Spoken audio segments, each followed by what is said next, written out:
Aucune paix authentique ne peut naître d'une idéologie. L'idéologie ne touche pas l'homme au niveau du cœur. Elle n'est jamais une réconciliation fondamentale avec soi-même et avec les autres. L'expérience prouve qu'elle se transforme vite en recette quand elle ne devient pas une démagogie. Des centaines de millions d'hommes enthousiasmés au départ par une idéologie séduisante se sont retrouvés comme devant, avec du vent pour toute pâture. Si une idéologie peut proposer un système politique viable pour un temps, elle ne résout en rien les problèmes fondamentaux de l'homme. Or là est le seul impératif grave.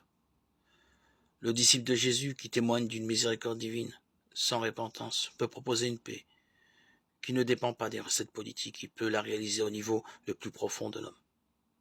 Il s'agit d'une libération qui ne méprise pas le cadre politique de la vie, mais qui n'en est pas prisonnière.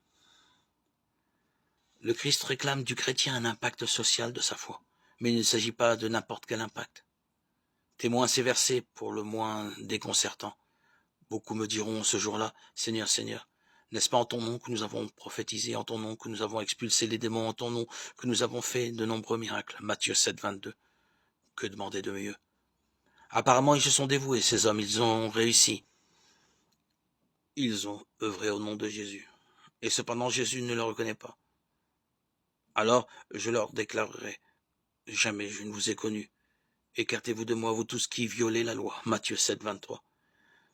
Jésus ne donne pas en clair la raison de ce rejet, mais ne peut-on la deviner?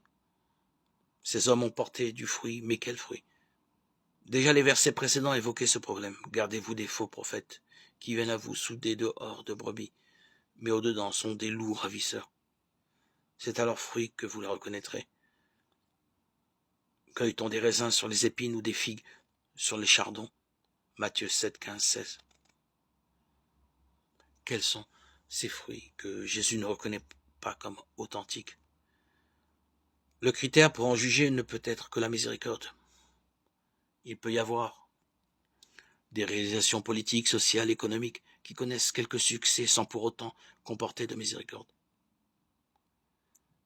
Séduire les hommes de manière périphérique, se dévouer pour satisfaire un besoin affectif, œuvrer pour donner libre cours à un besoin d'action, toutes ces motivations peuvent rendre un homme opérationnel et l'amener à des réalisations louables. Mais si ces motivations ne sont pas épurées, l'action ainsi réalisée est sans lendemain, parce que sans profondeur, ne peut atteindre le cœur que ce qui vient du cœur. Et se repose l'éternelle question du discours sur la montagne, qu'y-a-t-il dans le cœur? De la réponse à ces questions dépend l'efficacité chrétienne et humaine de l'action. Ceux qui ne proposent qu'une paix d'apparence violent la loi. Car la loi est miséricorde reçue et donnée, réconciliation fondamentale. Une société ne peut se construire sans ses assises. Sinon, elle est vouée à l'échec à terme. Elle répond à quelques désirs illusoires et momentanés, non aux questions capitales de l'homme. Ce sont de faux prophètes, ceux qui se contentent de replâtrer la vie de l'homme et celle de la société, et qui en tirent une notoriété personnelle.